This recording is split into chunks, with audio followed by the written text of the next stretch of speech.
Hello coders, welcome back in coding circle. तो आज हम लोग देखने वाले हैं पॉलीमॉर्फिज्म का टाइप्स। ठीक है, सबसे पहला जो टाइप है वो है कंपाइल्ड टाइम पॉलीमॉर्फिज्म। ये क्या होता है, इसका सिंटैक्स, इसका एग्जांपल हम लोग सब कुछ देखेंगे। तो बस आप वीडियो को ध्यान से देखो। तो डेफिनेशन देखते हैं। और polymorphism which is exist at the time of compilation is called compile time और early binding और static polymorphism। ओके, तो समझते हैं ऐसा पॉलीमॉर्फिज्म जो कि कंपाइल टाइम में ही एग्जिस्ट हो जाता है। ठीक है, मतलब कंपाइल टाइम में ही जो सारा वर्क है वो डन हो जाता है। ओके, तो उसी को हम लोग कंपाइल टाइम पॉलीमॉर्फिज्म कहते हैं।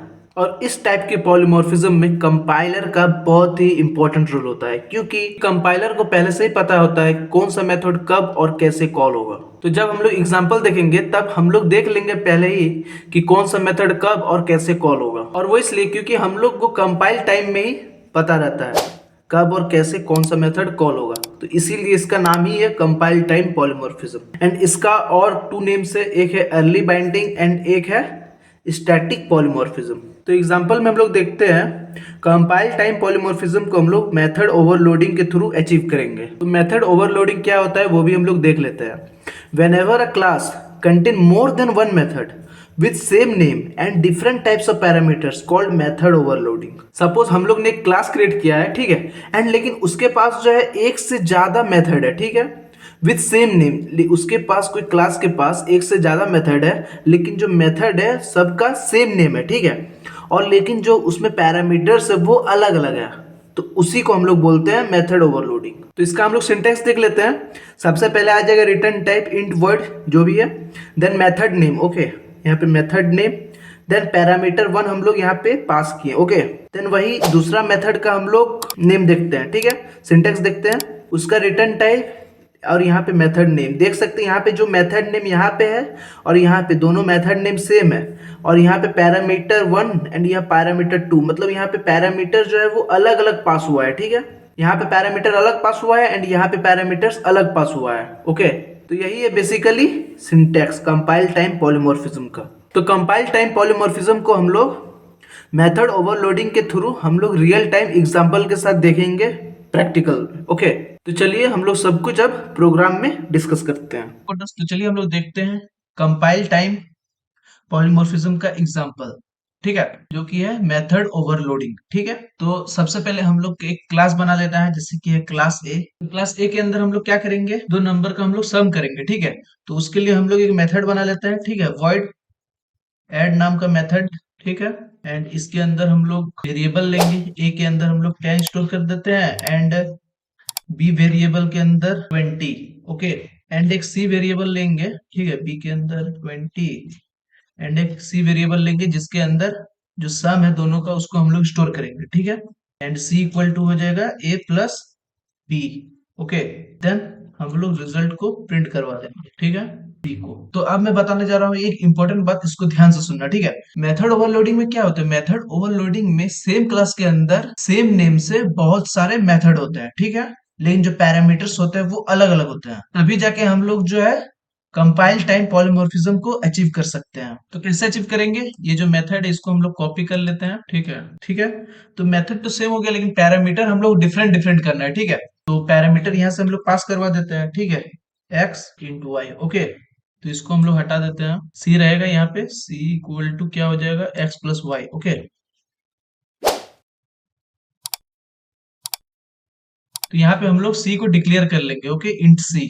ओके, यहाँ पे c equal to x plus y कर लिए एंड यहाँ पे c को हम लोग प्रिंट कर दिए। सेम अगर हम लोग को और मेथड ऐड करना है तो फिर से वही टेक्निक करना है। ठीक है, ऐड करना है तो यहाँ पे हम लोग क्या पास करेंगे, तो इस बार हम लोग डबल टाइप का जो डेटा है उसको हम लोग ऐड करने वाले हैं। ठीक है, तो x में हम लोग इंटीजर ले लेंगे एंड y में हम लोग ये ले लेंगे y, मतलब y में हम लोग डबल ले लेंगे। ठीक है, तो और c में जो वैल्यू स्टोर करेगा वो डबल करेगा। ओके, ठीक है, और यहाँ पे हम लोग क्या करेंगे, x प्लस वाई कर देंगे। ठीक है, यहाँ पे सेमी कॉलन नहीं होगा, यहाँ पे कॉमा होगा। ठीक है, और यहाँ पे c का टाइप डबल इसलिए रखे हैं क्योंकि जो c है वो फ्रैक्शनल वैल्यू या फिर डेसिमल वैल्यू को भी ऐड कर पाए। ओके, और हम लोग को एक्यूरेट रिजल्ट शो करे। तो इस क्लास का हम लोग ने बहुत सारा मेथड बना लिया है। ठीक है, सेम नेम से। ठीक है, तो चलिए अब यही क्लास का हम लोग ऑब्जेक्ट बना लेते हैं, क्योंकि ऑब्जेक्ट के बिना हम लोग किसी भी मेथड को कॉल नहीं कर पाएंगे। तो यहाँ पे मेन मेथड ए, रेफरेंस वेरिएबल न्यू ए, ठीक है। तो ये बन गया हम लोग का क्लास ए का ऑब्जेक्ट, ठीक है। तो यहाँ पे हम लोग मेथड को कॉल कर लेते हैं, ठीक है, आर डॉट एड। जब ये मेथड कॉल होगा तो कंपाइलर जो है उसको पता है कि हमको कौन सा, इन जो तीनों मेथड हम लोग ने यहाँ पे डिक्लेयर किया है, कौन सा मेथड हम लोग को कॉल करना है। वो कैसे पता है? क्योंकि कंपाइलर को पहले से ही पता रहता है, ठीक है। कैसे पता है? क्योंकि यहाँ पे हम लोग ने कोई भी आर्गुमेंट डिक्लेयर नहीं किया है फॉर द पैरामीटर जो हम लोग ने यहाँ पे बनाया है, ठीक है। तो कंपाइलर को पता है कि हमको ये वाला मेथड को कॉल करना है, ओके। अब अगर सेम अगर मेथड को कॉल करते हैं, ठीक है, ऐड मेथड को, और यहाँ पे आर्गुमेंट में अगर मैं पास करवा देता हूँ 100 एंड 200, ठीक है, तो कंपाइलर को पता है कि हमको कौन सा मेथड कॉल करना है। ऑफ कोर्स कंपाइलर को ये वाला मेथड कॉल करना है, क्योंकि हम लोग ने दोनों इंटीजर टाइप का वैल्यू यहाँ पे आर्गुमेंट में पास किया हुआ है। तो कंपाइलर को उससे पता चल जाएगा कि हमको जो सेकंड वाला मेथड है वॉइड ऐड वो कॉल करना है, ओके। तो बेसिकली पैरामीटर्स जो हम लोग ने डिक्लेयर किया हुआ है उससे जो कंपाइलर जो है वो पता लगा लेगा कंपाइल टाइम में ही कि हमको कौन सा मेथड कॉल करना है। अब सेम अगर वही मेथड को अगर फिर से हम कॉल कर दे रहे हैं, ठीक है, और एक्स में पास करवा दे रहे हैं इसके लिए, तो एक्स में हम लोग का जो है इंटीजर टाइप का वैल्यू है तो 300, एंड देन डबल टाइप का वैल्यू है तो 45.11, ठीक है। तो कंपाइलर को जो है पता चल जाएगा कि हमको जो है वो जो वर्ड जो है वो ऐड जो ऐड मेथड है जो कि थर्ड वाला है, जिसमें कि एक जो पैरामीटर है वो इंटीजर टाइप का है एंड दूसरा जो पैरामीटर है वो डबल टाइप का है, हमको वो वाला मेथड को कॉल करना है। तो चलिए अब इस प्रोग्राम को हम लोग रन करके देखते हैं, ठीक है, क्या आउटपुट आता है, देन हम लोग डिस्कस करेंगे, ओके। तो पहला वाला जो मेथड है जिसमें हम लोग 8 10 एंड बी हम लोग 20 लिए हुए हैं, तो उसके लिए हम लोग का 30 प्रिंट हुआ है, ठीक है। देन जो दूसरा मेथड है वो एक इंटीजर टाइप का पैरामीटर है एंड दूसरा भी जो है वो इंटीजर टाइप का है, तो उसके लिए हम लोग को 300 प्रिंट हुआ, क्योंकि हम लोग यहाँ पे देख सकते हैं आर्गुमेंट में 100 एंड 200 पास किए हुए हैं, ठीक है। सेम वैसे ही जो थर्ड टाइप का है जो कि एक है इंटीजर एंड दूसरा है डबल टाइप का, उसमें क्या प्रिंट हुआ है 345.11, और वो इसलिए हुआ है क्योंकि देख सकते हैं हम लोग आर्गुमेंट में क्या पास किए हैं 345.11, ओके। तो यही जो है कंपाइल टाइम पॉलीमॉर्फिज्म है, मेथड ओवरलोडिंग, जिसके थ्रू हम लोग कंपाइल टाइम पॉलीमॉर्फिज्म को अचीव करते हैं। तो इसमें होता क्या, कंपाइलर जो वो पहले से ही पता चल जाता है उसको कि हमको कौन सा मेथड कॉल करना है, और उसको कैसे पता चल जाता है, उसको पैरामीटर के थ्रू पता चल जाता है, ठीक है। ठीक है, अगर जो पहला जो मेथड है, ठीक है, उसको अगर मैं हटा के अगर सबसे लास्ट में मैं कर देता हूँ, ठीक है, तो कंपाइलर को पता है कि जो विदाउट जो पैरामीटर वाला मेथड है उसको हमको सबसे लास्ट में कॉल करना है। तो आप देख सकते हैं, अब रिजल्ट हम लोग देखेंगे तो देख सकते हैं जो 30 है वो सबसे लास्ट में प्रिंट हुआ, और उससे पहले जो 30 है वो पहले प्रिंट हुआ था, ठीक है। तो कंपाइलर को जो है सब कुछ पता रहता है ऑलरेडी। तो मेथड ओवरलोडिंग को हम लोग विदाउट इनहेरिटेंस भी कर सकते हैं and with the help of inheritance भी कर सकते हैं, ठीक है। तो यहाँ पे हम लोग विदाउट इनहेरिटेंस किया हुआ है, आप लोग देख सकते हैं। अब ये जो मेथड ओवरलोडिंग का जो एग्जांपल है, तो इसको अब हम लोग पॉलीमॉर्फिज्म का जो डेफिनेशन है उसके साथ हम लोग कैसे रिलेट करेंगे, ठीक है। तो पॉलीमॉर्फिज्म का बेसिकली डेफिनेशन क्या था, same object but different behaviour. तो यहाँ पे देख सकते हैं जो हम लोग मेथड है वो सब सेम है, ठीक है, लेकिन यहाँ पे बिहेवियर जो है वो सबका अलग अलग है, ठीक है। यहाँ काम कर रहा है तीनों एडिशन का ही, लेकिन तीनों जो है वो अलग अलग वैल्यू को ऐड कर रहा है, ठीक है, मतलब तीनों जो है वो इंडिपेंडेंट है एक दूसरे से, ओके। तो पहला मेथड क्या कर रहा है, पहला मेथड जो अपने अंदर ही वैल्यू को इनिशियलाइज करके ऐड कर रहा है, दूसरा जो पैरामीटर में दोनों जो है वो इंटीजर टाइप का वैल्यू को वो आर्गुमेंट के थ्रू ले रहा है देन ऐड कर रहा है, एंड जो तीसरा है वो एक इंटीजर एंड एक डबल टाइप को डेटा को ले रहा है, आर्गुमेंट को ले रहा है, देन वो ऐड कर रहा है, ठीक है। तो यहाँ पे नेम एक है एंड जो फॉर्म है वो अलग अलग है, तो यही होता है बेसिकली पॉलीमॉर्फिज्म। और ये जरूरी नहीं कि जो मेथड का जो रिटर्न टाइप है वो void ही हो, ठीक है, उसके लिए आप लोग इंट से भी कर सकते हैं, ठीक है, उसके लिए बस हम लोग को वैल्यू को एट द एंड रिटर्न करना होगा, ठीक है। तो चलिए इसको भी हम लोग देख लेते हैं, ठीक है।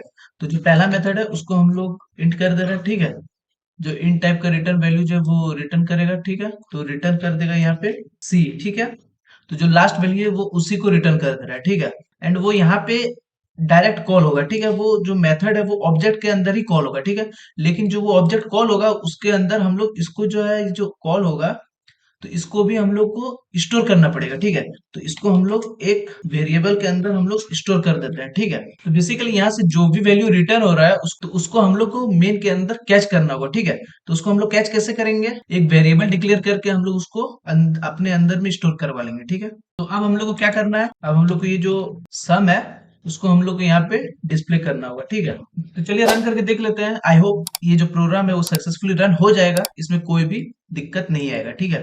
तो आप लोग देख सकते हैं जो आउटपुट पहले आया था वो सेम आउटपुट अभी भी आया है, ठीक है। तो ऐसे ही आप लोग जो रिटर्न टाइप है उसको भी चेंज करके आप लोग ऐसे रन कर सकते हैं, ओके। यहाँ पे मेरा बताने का मकसद ये था कि जो मेथड है वो मेथड का नेम सेम होना चाहिए, लेकिन रिटर्न टाइप आप लोग का अलग अलग हो सकता है, ठीक है। और पैरामीटर जो है वो डिफरेंट डिफरेंट होना चाहिए, ठीक है। तभी जो है वो एग्जाम्पल होगा मेथड ओवरलोडिंग का। इसके थ्रू हम लोग कंपाइल टाइम पॉलीमॉर्फिज्म को अचीव करेंगे, ठीक है। तो इसमें कंपाइलर जो है कंपाइल टाइम से ही पता लगा देता है कि कौन सा मेथड जो है वो पहले कॉल होगा, ठीक है।